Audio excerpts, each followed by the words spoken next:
Welcome, everyone, to another Portuguese Beyond Borders Institute event.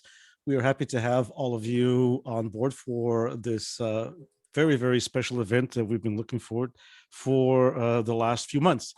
We are happy to have Elaine here and all of the distinguished guests. The Portuguese Beyond Borders Institute is something that we began at California State University 2 years ago, part of the project with the Fundação Luso-Americana para o Desenvolvimento FLAD, and it has been a journey. A year after we began, we got hit with a pandemic, like all of us in the world, and so we went on to a different format. And so most of our events have been, of course, just like our classes, have been on Zoom and online and various platforms as well. The Portuguese Beyond Borders Institute, just a little bit of about a 40-second intro. It belongs to California State University, Fresno, which is one of the 23 campuses in the California State University system. We have around 25,000 students at Fresno State. The system itself is the largest public university system in the U.S., with almost 5,498,000 students. And the Portuguese Beyond Borders Institute has a speaker series, which this presentation is part of. And we also are honored to have a Portuguese oral history project where we are collecting the oral history of the Portuguese, especially in Central California. Our presence has been here since the 1870s, so it's been a while, and we have some terrific stories that we're collecting. We've just kicked off also a publication house, and it's going to be called Bruma Publications, and we hope to start publishing some works from Portuguese Americans related to the western part of the United States, starting late in this fall. Again, welcome each and every one of you. We are excited to have you all on board. Welcome those of you who are following us on the various social media platforms, and I'm going to turn it over to our distinguished guest, Elaine, who we are delighted to have here, and we are so happy for her publication and all of her great work. And for those of you who do not know, I think all of you do know, Elaine has also been sharing a few of her wonderful poems with us, and I think she needs to take that on a little bit more, because she's a wonderful poet as well. So Elaine, thank you so much, and we're proud of all of your work and so happy to have you here. Oh, muito prazer. Muito obrigada. I have some cards, so I won't forget things, and I'm going to be introducing people through the event. I wanted to welcome everybody to my book launch. Thank you for coming. I want to say a special bem-vindo, obrigada, bem-vindo and welcome to my amigos and amigas Azorianos, and also from Lisbon, because it is midnight and 1 a.m, which are true Fado hours. So thank you for joining us. I wanted to thank Charles Simard of Talonbooks, my editor, and Kevin and Vicky and everyone at Talonbooks, and the Firehall Art Center, Donna Spencer, Susan Shank, and Puente Theater for producing the actors as part of this event. And I want to thank Denise and Boris at the Portuguese Beyond Borders Institute. Thank you so much for hosting. And I want to thank Paperhound Books in Vancouver and Letras Lavadas in Ponta Delgada, who are carrying the book. And Paperhound Books will bike it to you in Vancouver. So I thought I would mention that. They're a wonderful bookstore. This afternoon or evening, we're going to be doing a reading from the play, and we're going to hear some new writing from some of my favorite authors who have joined us today. And can people hear? Am I hearing something that people can't hear? Can people hear me? Yes, we can. Okay, great.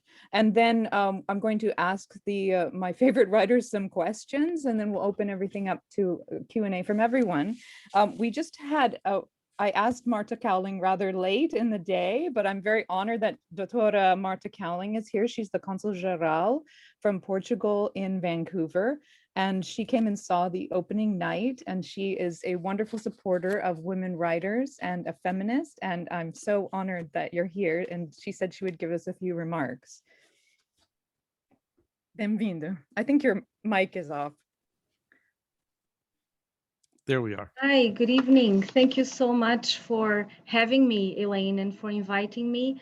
Thank you to Denise Borges for being the host of the event. I have to say that I was in touch with my colleague in San Francisco, Maria João Lopes Cardoso, whom you know very well, and she sends her regards. It's really a pleasure. Unexpected, because I wasn't counting to be here today, but once Elaine invited me, I just couldn't say no, and I'm here. And I was in November 2019. I attended, as Elaine said, the debut of the musical Fado, the saddest music in the world, here in Vancouver, and it was an amazing show. As I said at the time, and I recall it vividly, it took me straight back home, and I was very emotional. I hadn't been to Portugal in a long time, and it was wonderful. I felt at home. I know that we have amongst the panelists today specialists in Fado and people who have studied Fado and Fado's connections in the Portuguese society and the diaspora. And I'm not an expert, but I know that we also have an audience that might not be so familiar. And so from my perspective, as you know, Fado means longing, and but it's also about passion, about old souls, about the very essence of what Portugal is.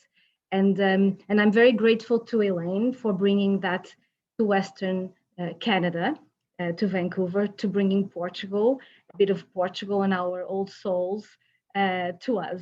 And I won't take long.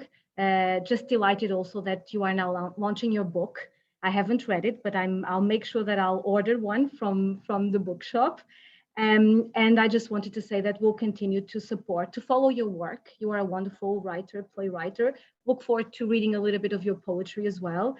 And we'll continue to support whatever you do, because it's an honor. And the Portuguese community in Western Canada and myself, we are very, very proud of having you amongst one of us. Thank you very much. And I'm very happy to be here this afternoon. Thank you. Muito obrigada. Muito obrigada. Thank you so much, Doutora Cowling. I'm so honored. Next, I'm going to introduce Katherine Vaz, who said that she would share a few words about the play. She has been named by the Luso Americano as one of the top 50 Luso Americanos of the 20th century, and the first Portuguese American to have her work recorded for the Library of Congress, housed in the Hispanic Division. She's the author of Saudade, Mariana, Fado, and Other Stories, Our Lady of the Artichoke, and other artichokes, and other Portuguese American stories, and many other books, which I have here. You know, and I'm very honored that she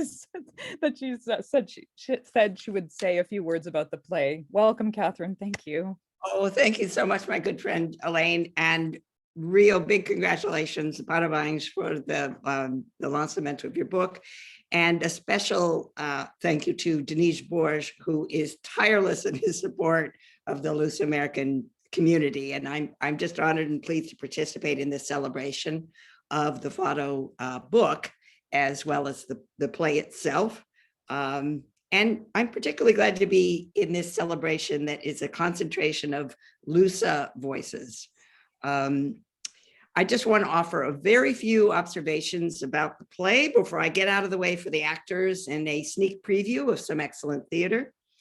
I think the writing itself truly sings with that immense task in art to hold enormous universe-sized complexities and yet be put in highly specific, personal, streamlined terms. For those new to Fado, for starters, the play is a primer in its history, but also its soul. Elaine Avila mixes personal stories with her characters. You might say crimes of the heart, with non-sentimental love stories, those of Rosida and Luisa, with crimes of a place, or better to say, what would be the history of any nation on earth, looked at with truth and clarity. At one point, the district in Lisbon called Moraria is referred to as a labyrinth echoing, but this could also pertain to a look at Portugal's fascist era and the ache of immigrants and emigrants, and the differences between those who leave a place and are stuck in old meetings, in tandem with those who yearn for a past they never lived, as with Luisa, who's Canadian.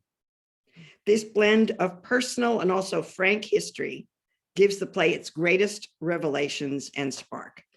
Luisa's fling with Tristan, for instance, is marked with the annihilation of romance by purely ordinary deception. In other words, he's married, he's a cad.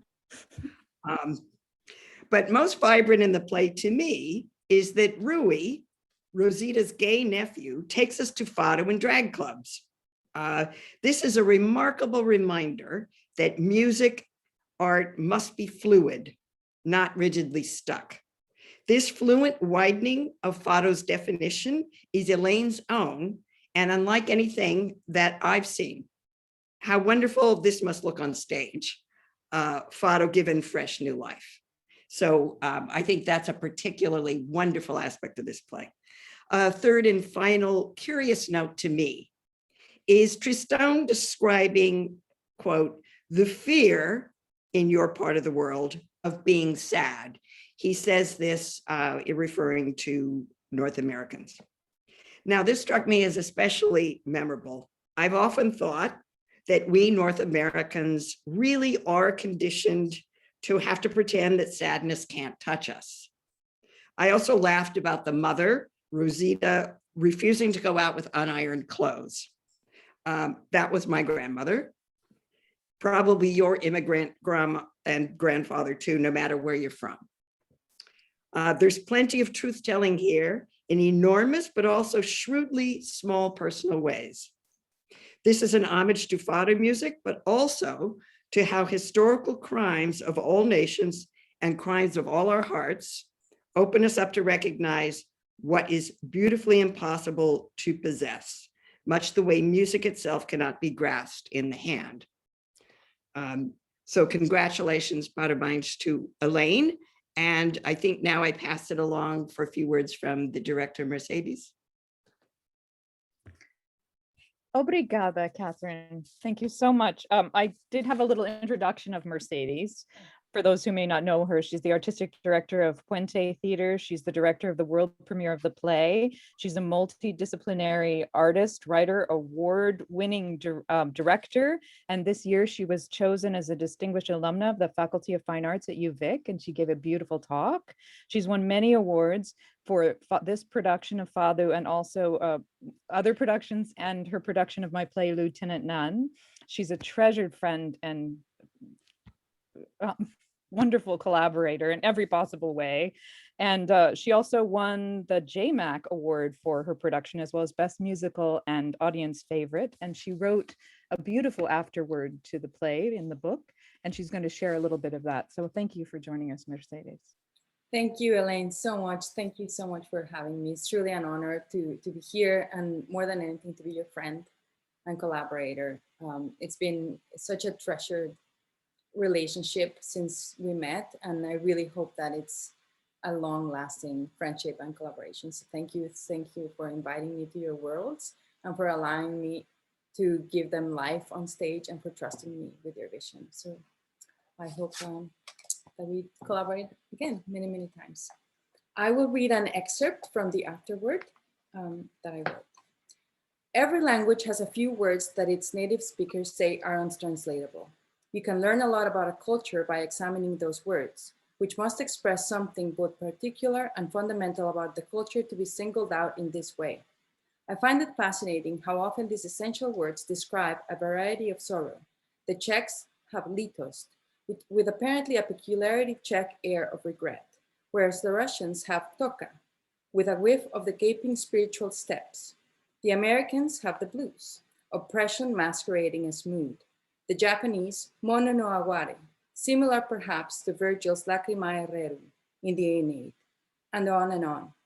Perhaps this puzzling intersection between unhappiness and the failure of communication can be explained. We don't feel understood when we're heartbroken. We feel unique, alone, forgotten. There is surely a vast catalog of sub-sadnesses, shades and variations to be perused, but the Portuguese version, Saudade, is probably the most famous.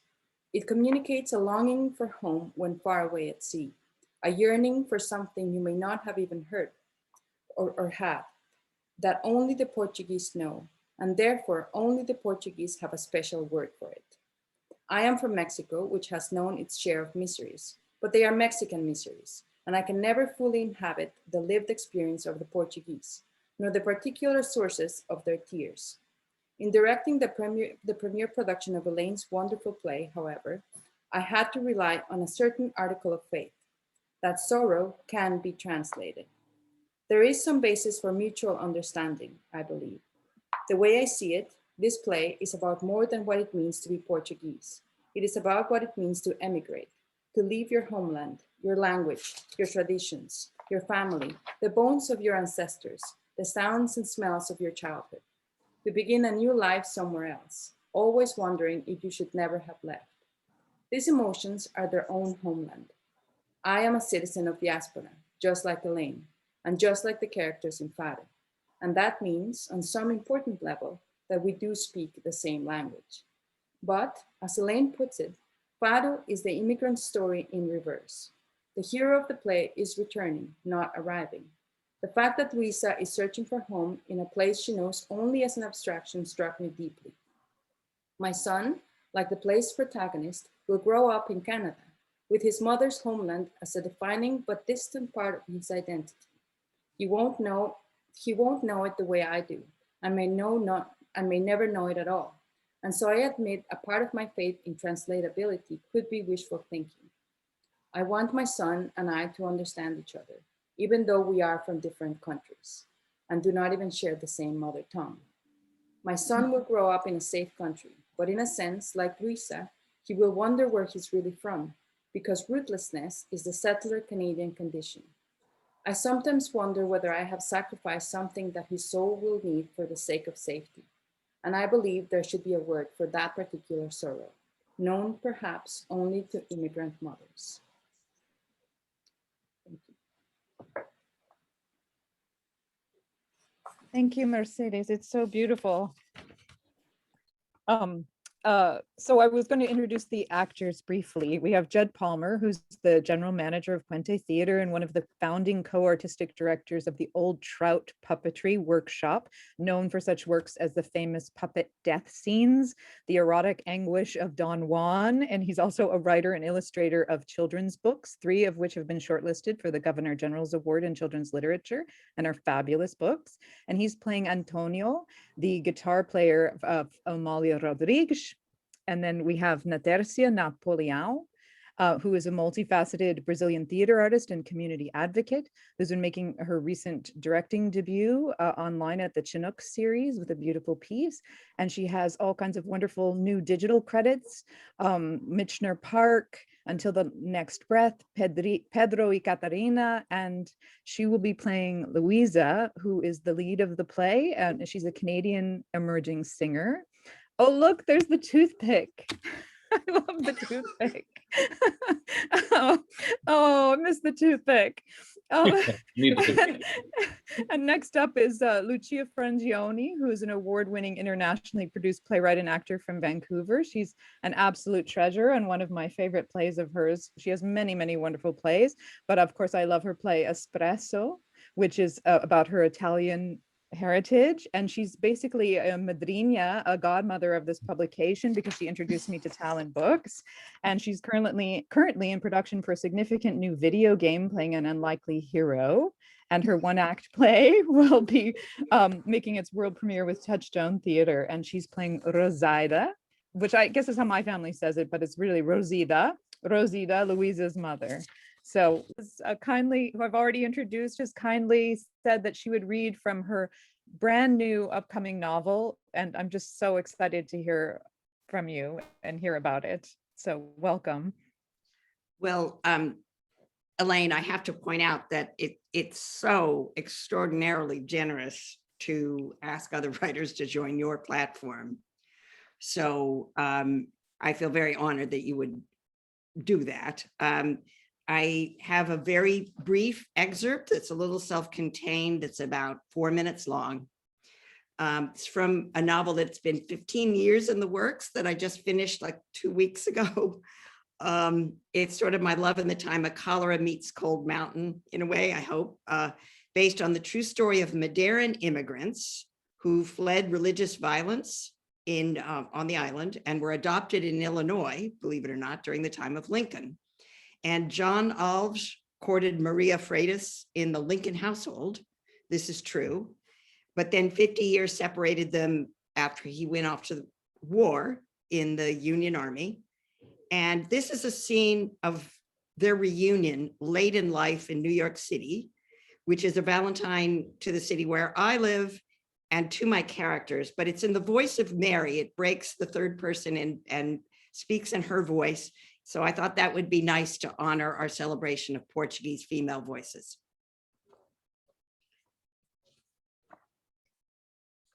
Your arms around me, mine around you. My heart counts your ribs, a musical staff of bone. Your muscles are braided. My nerves are so bad the landscape fizzles, explodes into dots. Pointillist city, horses, cars, buildings, lamp lights, man-made stars. People rush. There's snow, we're spun on a disc back to our beginning. Children hurled onto the white blanket over Illinois. I say, my eyesight isn't the best anymore. And you whisper, you're so beautiful, you should be spared the sight of me. And we laugh as if it's the best joke until a sob, my glass is fogged. You gather me up again, never let me go. My love, we are old. Rivers run on both sides of our city, both sides of us, pieces of diamond. I can hold out my hand and wear one on my finger. I can feel but not see the water because I feel everything. Your scent is of pine and the vanilla out of orchids. My face is buried in the side of yours, pressed so hard I can't tell where I end and you start. Ever since my granddaughter ordered me not to back out of meeting you here in the Belvedere Castle in Central Park, your childhood nickname came to me and I rehearsed saying, hello, little bird, because I decided I would be clever, but I love you too much to be clever. Couldn't have managed it anyway when I saw you in profile, then turning, you having waited, our faces breaking into light in our beholding. I can't utter a word, but your flesh is saying, Mary. You said perhaps, Mary, the rest of my soul. Yes, now my dear, we rest, and you are the rest of me. But I can't even get your name into the milky gray winter air as the currents pretend they're from the prairie, racing all the way to us. Alabaster city, ruby dots, yellow bright, buried specks of jeweled tints hibernating within bulbs in their graves, eager for the time they'll burst into daffodils, daylilies. You and I step apart to take each other in. My right hand is in your left in my right. I'm in a black coat with a cream wool collar and a hat from a shop in Chicago, green velour with red velvet roses. And then for a long while, very long, we remain where we belong, past words. There are children in this park, families, cries, a fire, bread, a ball thrown, a dog leaps, my spirit leaps, you catch it, keep it. My skin delivers my past and all my stories in an instant, or they've gone roving, and meanwhile I'm here content. You taught me that every sound, every thought and impulse and gesture, all half moments or acts that are full or not, create the world. The snow sifts onto my velvet hat and over its sides. Snow veil, I wear the weather. It dresses you too. Tears glued on your face as crystals. Sugar powder over my coat until it's white with ice gems. Sequins on a winter bride. Men from the weather service are making a racket inside the Belvedere Castle, using the latest scientific advances to harness and record for the history of this very day, the velocity of the wind, the temperature. It's an observatory now. Bits of nests soften the granite, dwellings of birds, their wings with their own measurements of the air. Doors have been added to the castle, veins that twist on the colored slate roof, and panes fill what were once empty windows, making it like a home. You declare with a tremor, with excitement, a secret. I have a surprise for you. But what more do I need? If a moment rocks me in its arms, in your arms, this is eternal. A girl swoops past on a sled that's an orange shade I can dream into tangerine. And there's shrieking. The young do that so often, so wonderfully, when it's out of pure joy.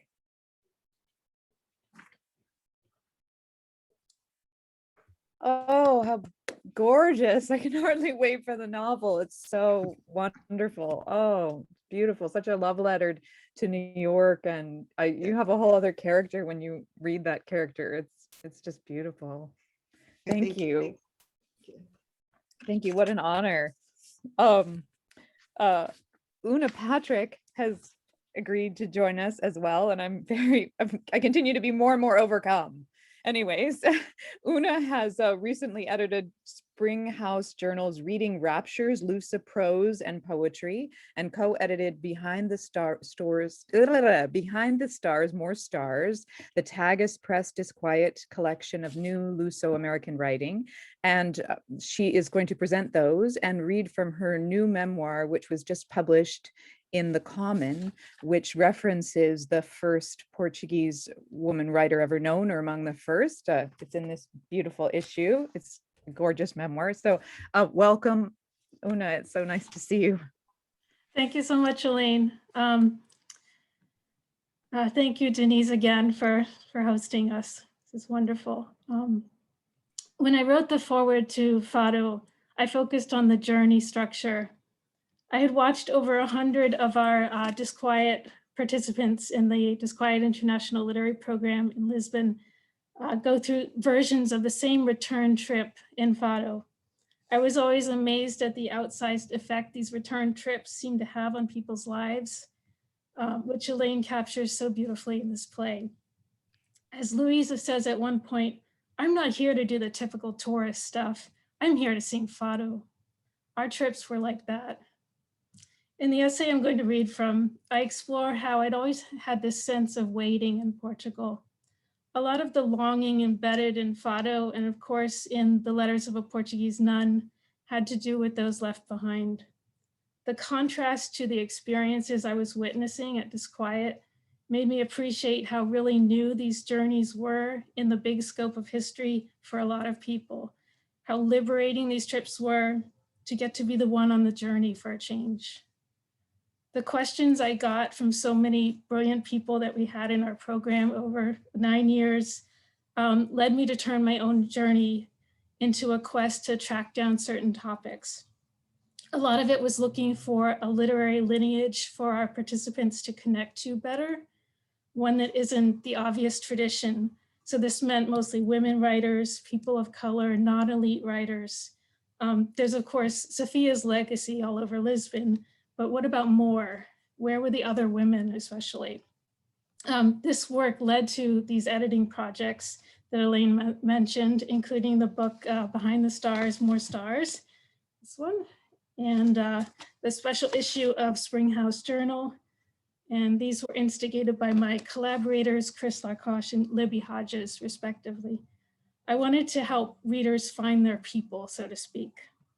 So between the two projects, I believe we collectively published about 33 women and women of color writers and translators in 2019, which is just to say that they are out there, they're producing tons of work and translations, and the sooner people learn their names, the sooner programming will reflect that even better. So I'm just going to read you two really short bits from this essay. It's called Nobody Goes to Mertila. And despite the title, these parts happen to be just Lisbon and Beja. For the actual story about going to Mertila, you'll have to read it online. On one of my first days in Lisbon in 2009, I had lunch outdoors at one of Fernando Pessoa's former haunts.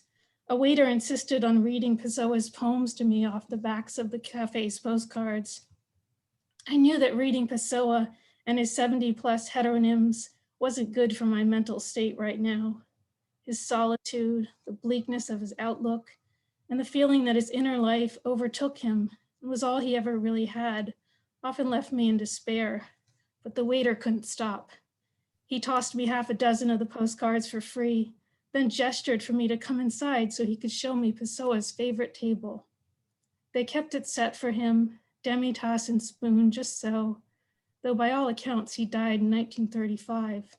He drunk himself to death that November. The man and I stood in front of the table for a polite interval, however, and silently waited.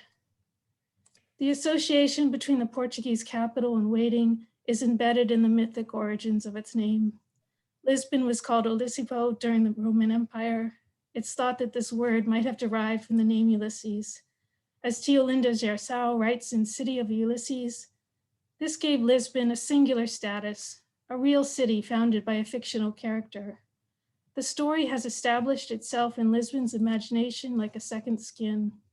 Ulysses sets off for war, leaving his wife and child behind. For centuries, this has been Portugal's story too. Women waiting at home alone, children growing up without fathers. So jumping ahead as my trip continues, I go to Beja, the home of the nun from Letters of a Portuguese Nun. At the hotel in Beja, I hoped no one would ask me why I'd come. I figured I was part of a cringeworthy communio of heartbreak over the years, made up mostly of women seeking Mariana. But what was wrong with my pilgrimage? While Mariana might not have been verifiably real, Fernando's 73 or so amigos certainly weren't either, and men like Saramago and Tabuki went around making art that pretended they were still alive even long after their author's death. If they and others can chase invented ghosts around Lisbon, I can chase Marianas in the Alentejo. In a country with few women writers' houses to visit, I couldn't wait to see the convento. Upstairs, at the foot of a long hallway, I found the Mertula window. It had been moved and altered by generations of well-meaning alcaforadistas at the museum, so I took it as symbol more than fact. I wanted to align it with the landscape, snap its grid to the stars above the Alentejo. I wanted monuments and lineages. The only text I found in the museum about Mariana was on the tiny index card stuck to the right of the window, which generously named her the presumed author of the celebrated love letters. At the museum's front counter, I picked up a lone bundle of postcards that I quickly realized were all images of Mariana, her window, and the Chevalier. The clerk said, "Oh, that's sold as a set, €3. She took them from my hand and moved to put them back. "No, I want those," I said. "I defy you to forget me entirely," Mariana once wrote. Thank you. Oh, bravo. It's such a beautiful piece of writing. I hope you all will find it. It's gorgeous.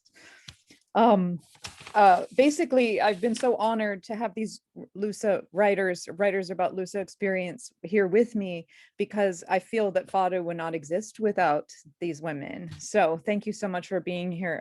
And I'm going to now introduce, as you can see, I just want to show you how much I read her book. Now I want to introduce Dr. Lila Ellen Gray, who's known for her book, Fado Resounding, Effective Politics in Urban Life, published by Duke University Press, which is a musical ethnography of Fado. And today she's going to read from her new book, Amalia Rodrigues, Live at the Olympia, which works with the live album of 1956, her Olympia debut, as a portal into understanding Amalia's celebrity, internationalization, and artistry. And it is forthcoming from Bloomsbury Press as part of their 33 1/3 global sub-series, a spin-off on the long-standing 33 1/3 series, which I adore. So thank you. It's so wonderful to have you here, Ellen. Welcome. Thank you so much. And Denise, thank you so much again for hosting. I want to echo Katherine here by thanking Elaine for your generosity, for including all of us on your platform, and congratulations on your new book. I'm so, on the play, I'm so looking forward to seeing the play, hopefully one day in person, and also to having my hands on the book, so thank you.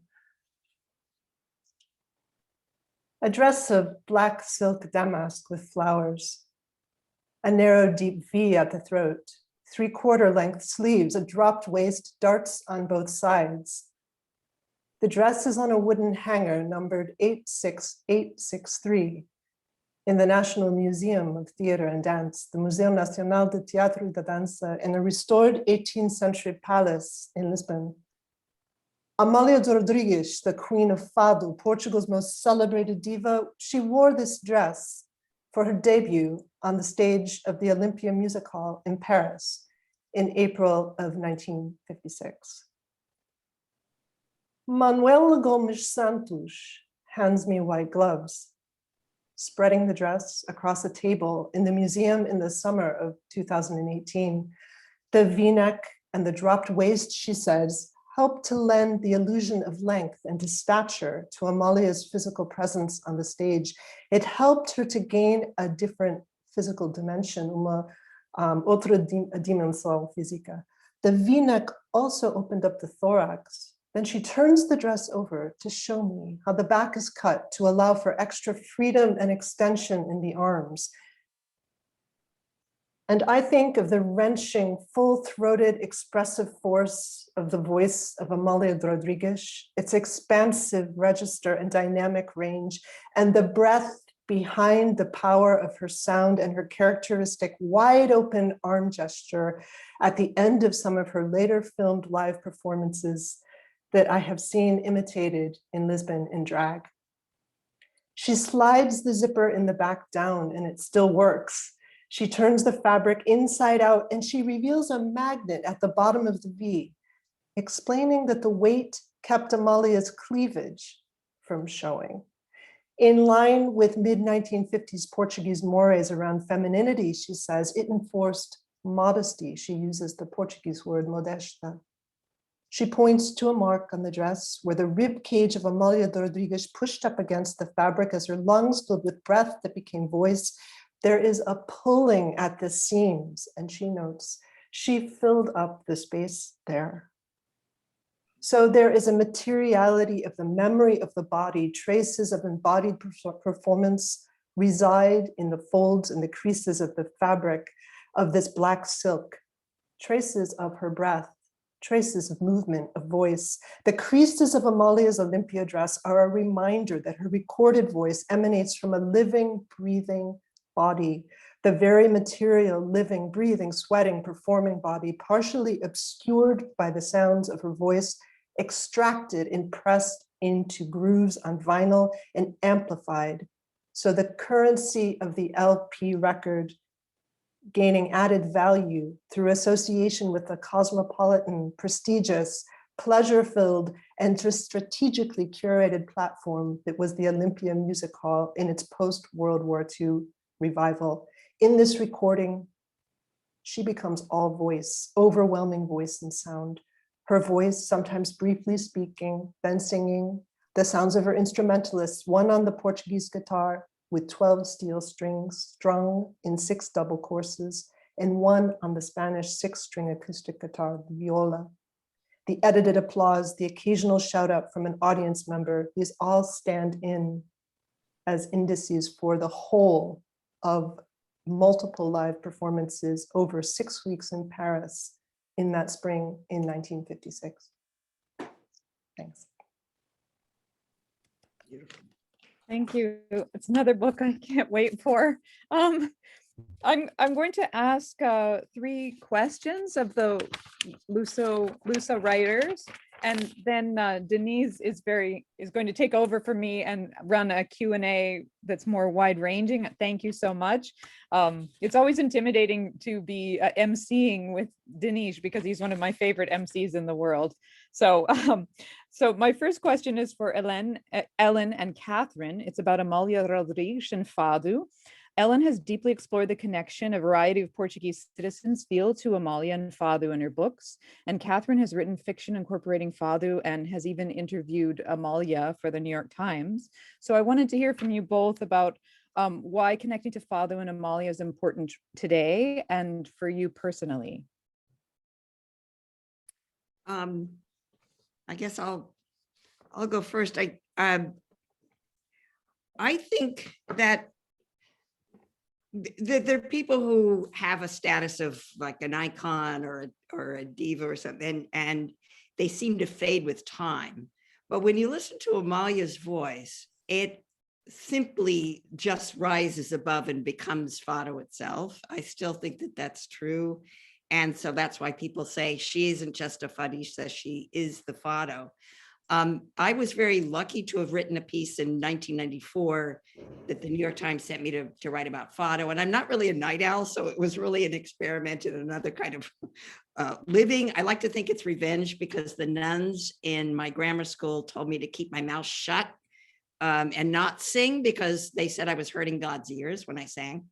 So I think if anything, I wanted to, this is a music that came from the heart. It is a kind of wailing, so it had personal significance for me.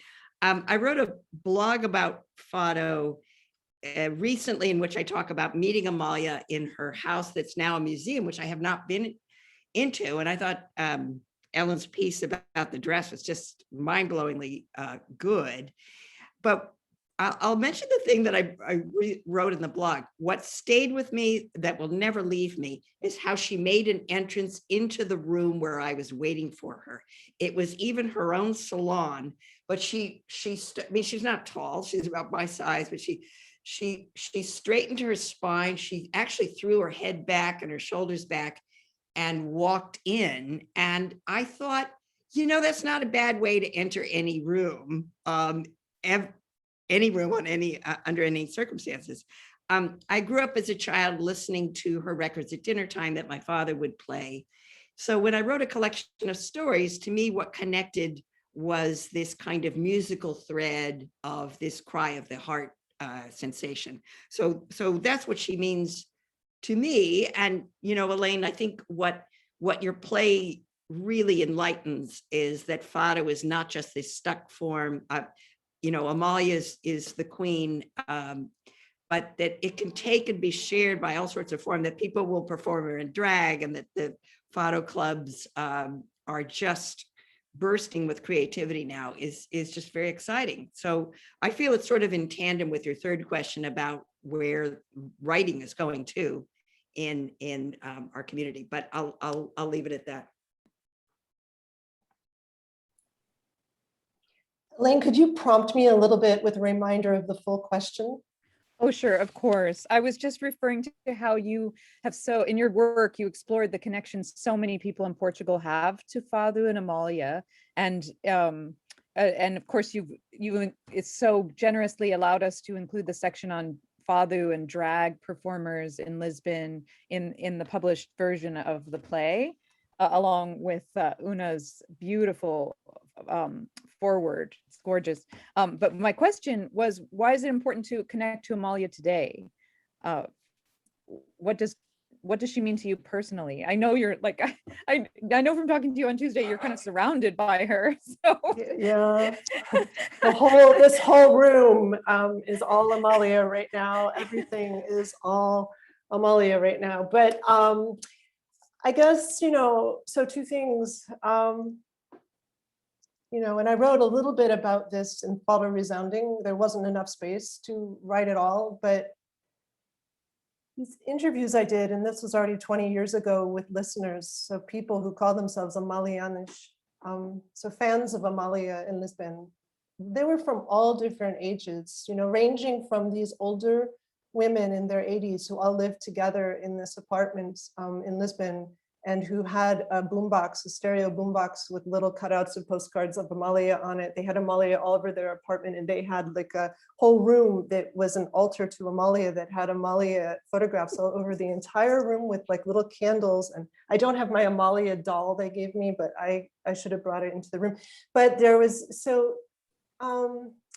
gosh, I found people were and continue to connect with her in so many different highly meaningful ways. And for some of them, she gives them a repertoire for feeling, for in Katherine's beautiful excerpt from her new novel, she's talking about this place that's beyond words, right? And I found that even for the very young and the very old and the folks in between, they all explained in different ways the ways in which listening to her voice could allow them to access their own emotional lives and sometimes purge themselves when they were in a difficult space of those feelings by going through the feelings, but by going through the feelings by really immersing themselves in this space of her voice, right? So it was a kind of form of cleansing, and not unlike the way Fado singers talked about the act of singing, but that for Amalia, her repertoire, her forms of expression were so diverse. You know, she had such a range there. And so for many listeners, they would speak about the way that Amalia also allowed them to inhabit these different forms of being. You know, they would say, you know, she was once an orange seller, but then she's like Maria Callas almost, you know, she's the queen of tragedy, all these different things. And so I think as a resource for accessing, you know, repertoire for feeling, and I'm going to bring that into and drama and virtuosity and extraordinary musicality, all of those things, presence, but and also as a model for being a certain kind of woman during the time that she lived and started her career, which was really unusual at the time. But I also want to, I guess, bring it to the current moment. I had, you know, we're in the middle of a pandemic, and that's why we're all here on Zoom. And I guess I just want to end by saying, I've been thinking a lot about liveness and the gift that these so-called live recordings are to all of us, but the gift that they really are now when we are yearning so much for liveness and for presence. And I think also in a moment when as a world, we have not yet fully collectively come to terms with our grief. I think some of her singing and just being very present and listening to her voice, also some other fados, other forms of music, but re-entering this some of her repertoire in a very meaningful way might be a resource for us. And that's all. Yeah. Oh, such beautiful thoughts, and so wonderful to hear that story about Amalia from Katherine. And my next question is for, I still feel like I'm on Hollywood Squares or the dating game with little questions for bachelorettes number 2. And anyways, so question number 2 is a question for Katherine and Oona. Both of you have written about the 17th century nun, Mariana, who's the first known or among the first known women writers in Portugal. Can you talk a little bit about her significance to you personally? Oona, why don't you go ahead? I resisted reading her for a long time. I thought it would be too sentimental for me. And then I was reading the New Portuguese Letters by the Three Marias, which is a fascinating story by itself. But they kept referencing Mariana's writings, and they were making up characters based on her, and they extended her, brought her into the present day. And they were creating, I think, consciously a tradition, and adding that to Katherine's novel, Mariana, then we have this long network of connected stories, and they're all by and about women. And I was hooked from then, because there's so much you can do when you're responding to a tradition. And now I just am obsessed with the story of the letters, the mystery of it. You know, are they fakes? Were they written by a man? I don't know the answer, but I love it. When I did my research, and now this is getting on to 20 years ago to write the novel, I think my great experience with the research was one of incredible joy. It was Rilke, the poet Rilke, wrote about Sister Mariana, Alcoforado, and it was a friend of mine named Gwyneth Cravens, who read a lot of German literature, who said, oh, this sounds like it's right up your alley. So that was actually my introduction to Mariana. And I went to Beja to look at the convent to see what I could find out. And my approach really as a novelist was, I know there was an academic argument about, did a Frenchman write the letters? Or because there's a tradition of what's called over-the-wall literature, which is about nuns and priests being scampish. Or was she a real person who wrote these letters that Rilke referred to as the most passionate documents in existence? So I thought, why not just tell the story of her life if she's a real person and do it as a novel? So that's what I did. But you know, fortuitously enough, Oona earlier brought up the images of her. So people may not know this, but she was a romantic icon in Europe. And here's one of Matisse's drawings of her. That's Matisse of Sister Mariana. Here's another. That's Matisse. Modigliani is one of the postcards that Oona mentioned. That's Modigliani. Stendhal wrote about her. It is necessary to love like the Portuguese nun, with that ardent soul whose fiery mark is left for us in her letters. And then I happened to be the person who said, oh, you don't have the one by George Braque. This is black and white, but you might be able to see there's a nun and there's a lover with a guitar leaving her, but this is in the museum in Beja now. And this is hard for me to look at, this picture, because I went to Beja, the convent was closed for a holiday, but I was so anxious to get in. I went to City Hall and I said, I kind of lied. I said, I came all the way from California.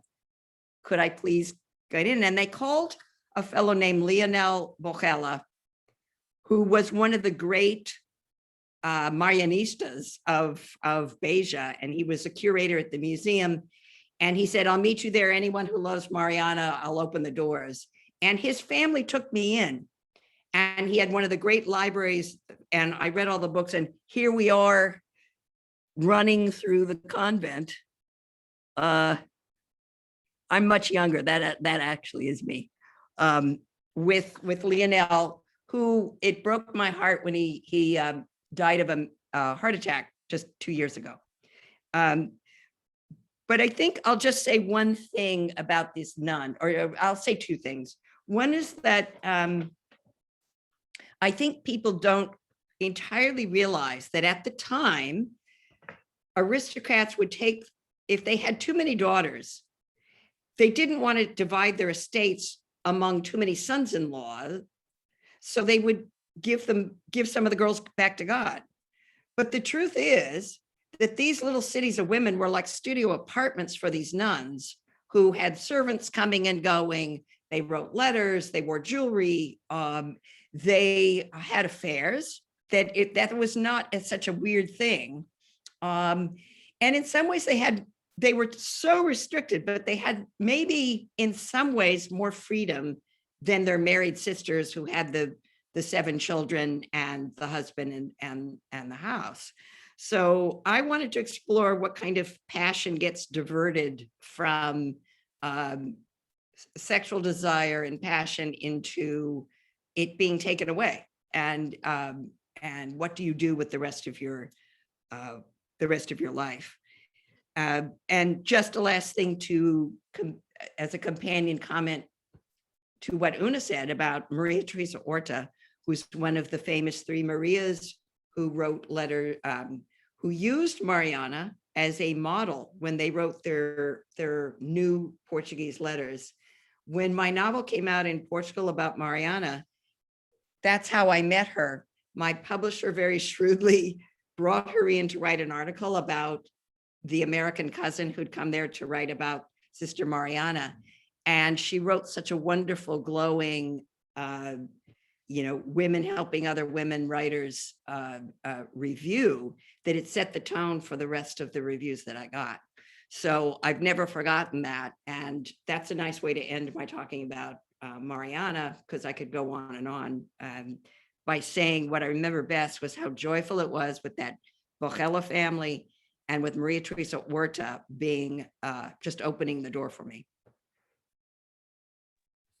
I love those stories so much, because Ellen and I on Tuesday spoke a little bit about how difficult it is sometimes to have certain doors open, but when they do open, it's incredible. Like to see Amalia's dress or the friendship of that family. It's so incredible. Yeah. So this is my just the last thing is that I left the family and now I still am in touch with them, and they address me as Mariana Segunda. So it makes me want to cry every time I see that. Aw. Okay, so I have one third final question, which is for all the Oona, Katherine, and Ellen. Oona and Katherine have seen and fostered many changes and new directions in Lusa writing, and Oona has always been a strong advocate for voices, Lusa voices from Africa and from Brazil, and a wider sense of those voices. And Ellen, you've seen many changes in Portugal since you began your research. So I'm curious to see the changes you three have seen since, I think, Ellen, you said you started 20 years ago, and Katherine leads and teaches the writing the Luso experience in Lisbon, that in the program that Oona Patrick founded and designed that workshop. So you've seen so much change, especially after the fall of the dictatorship. So I guess I'm asking you just to reflect on what you've seen. So do you want me to start, or? Sure. Yeah, I mean, I really miss Lisbon right now, like the rest of us who are can't go back. But so lots of saudade. But you know, I've been thinking in my more recent visits what an extraordinary privilege it is to be able to return. Right. So this idea of being able to return almost every summer, and then to almost measure that city has become a way almost for me to measure my own aging in relation to, right, in relationship to the structure and the place and the feelings of that city, the sounds of that city. And I guess I have the most striking change, and many of you here will relate to this, I think, those of you who spend time there, has been certainly in the past 5 or 6 years, the totally dramatic explosion of tourism and what, you know, scholars think of as tourism gentrification. And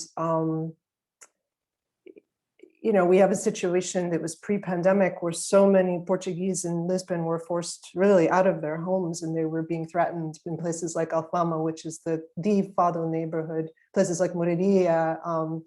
And I was there interviewing, you know, this is another project of mine, but I was there interviewing some of the last holdouts, these like women who had lived in Alfama for something like 40, 50 years, and they were the last remaining women, you know, the last person, their husbands had died a long time ago, living on the top floor in this attic, and everybody else were, you know, Airbnb people coming in from around the whole world. So this real sense of profound loss and disruption.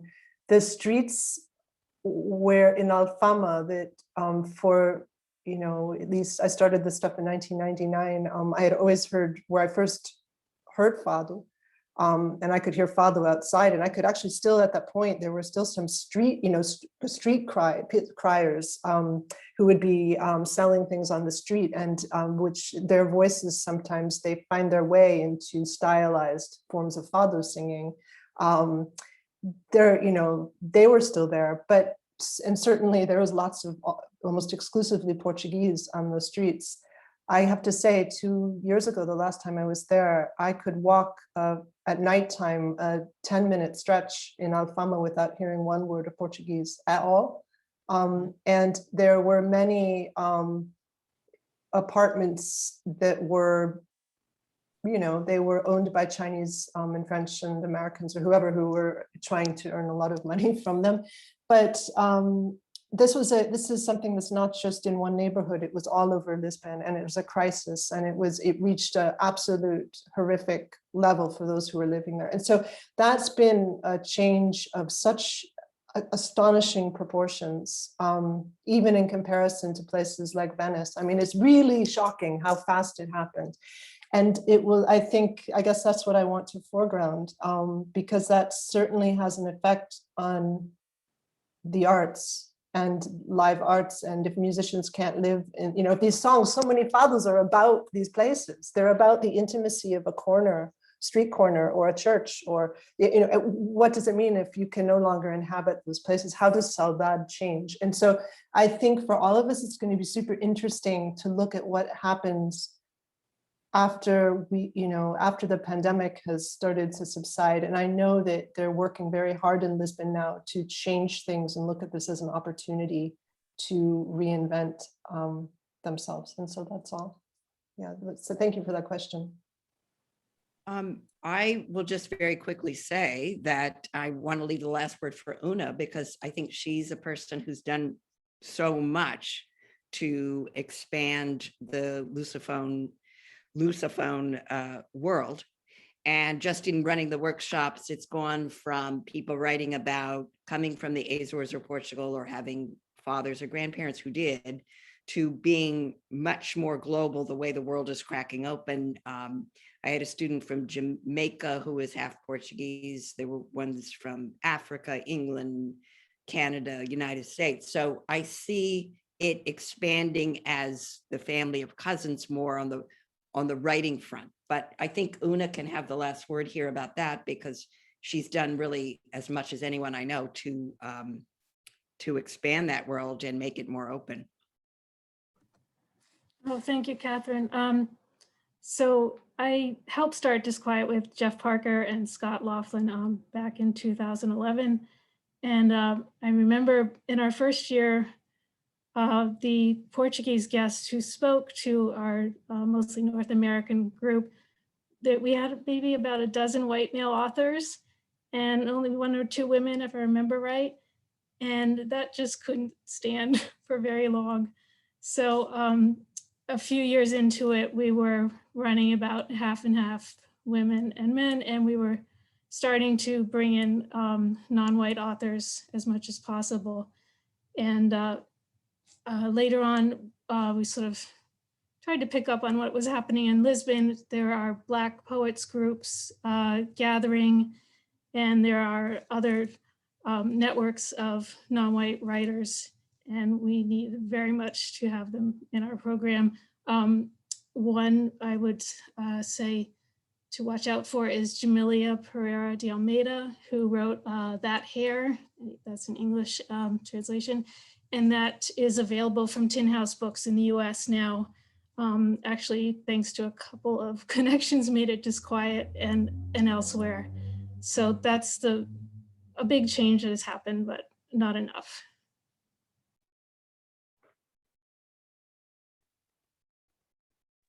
Thank you, everyone. And thank you. I'm going to hand this over quite gratefully to Denise. Muito obrigada. Thank you all. I don't think there are any questions. If there are, those who are attending, please do place them now. There's lots of complimentary chatter, as you've seen. Got lots of comments. They're very complimentary to all of you, especially to Elaine. And I just want to echo exactly what Catherine and Oona said, indeed, because most people don't have or have an issue with sharing platforms on a day that's yours. And so kudos to you for doing that and bringing in all of these voices. Thanks to the actors. You were magnificent and beyond magnificent. Thanks also to the presence of the Honorable Senhora Consul-Geral de Portugal in Vancouver.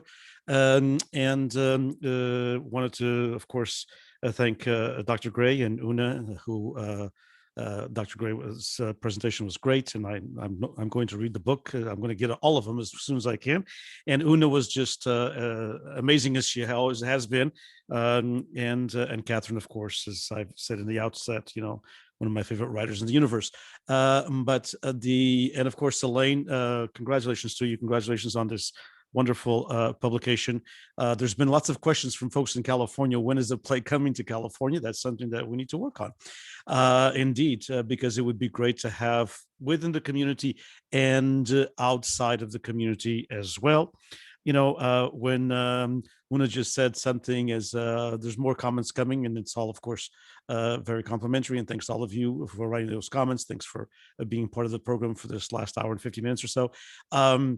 But when Oona said that, when she began this this journey with Disquiet, and she said back in 2011, it's a question of age. I'm thinking back in 1980, when a lot of you weren't born, and actually in 1981, when the majority of you weren't born, but I was, and I was an adult, and I just have to take just 2.5 minutes to share this. My first job, well, I had many jobs, as an immigrant coming from Portugal at the age of 10 with my parents from the Azores. But in 1981, and I was, so I'm 21 years old, so I'm dating myself. That's okay, 22 actually. And that was, so in 1981, it's going to be 40 years in September, I had the pleasure of interviewing Amália Rodrigues. I was a young, naive, not that I mean less naive, but I'm not as young, that's for sure, Portuguese radio broadcaster. And Katherine, of course, knows about this because, you know, in her time when she was in California, the Portuguese radio broadcasting, the programas de rádio had a very strong tradition in California. We're actually commemorating 100 years of Portuguese radio in California.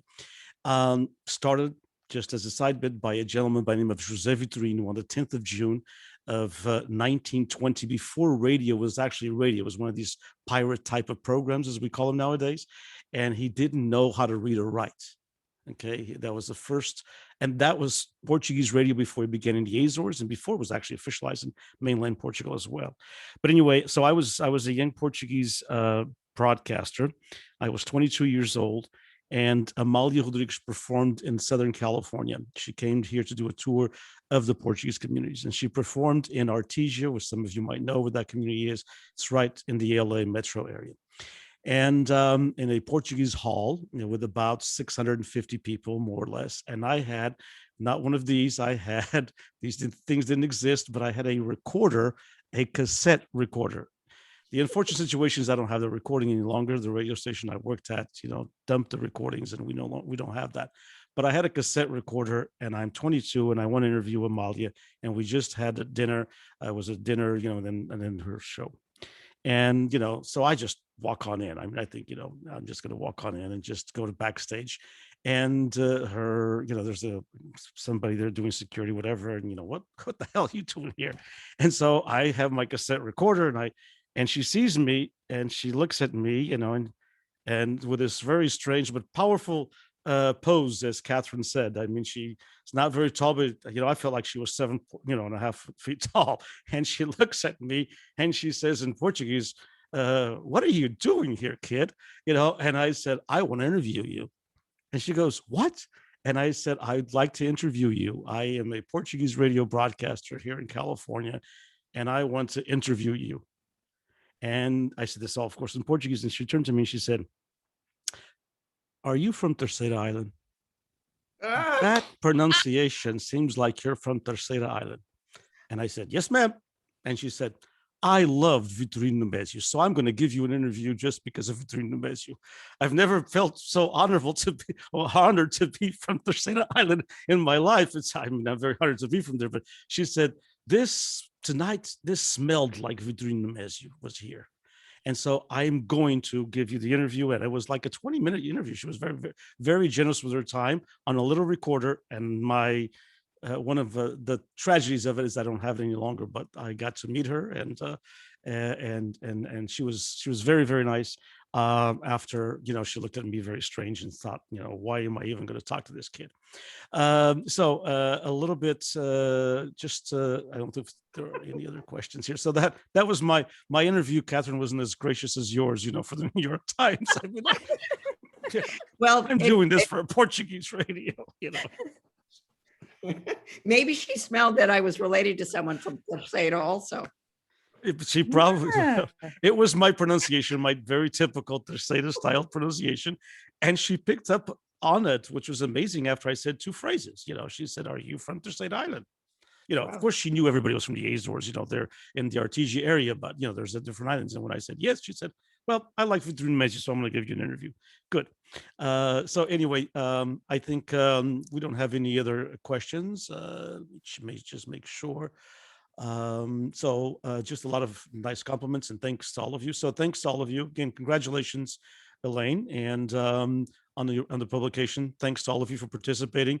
Many comments on getting the play to California. So hopefully we can work on that in the collaborative. If Fresno State can work with that, that'd be great. And again, congratulations, Elaine. Thank you all on behalf of the Fresno State, California State University, Fresno, the Portuguese Beyond Borders Institute. Thanks to all of you for your time, for your talent, and we hope to see you soon. Thank you and all again, so much. Congratulations, Elaine. Thank you all very much.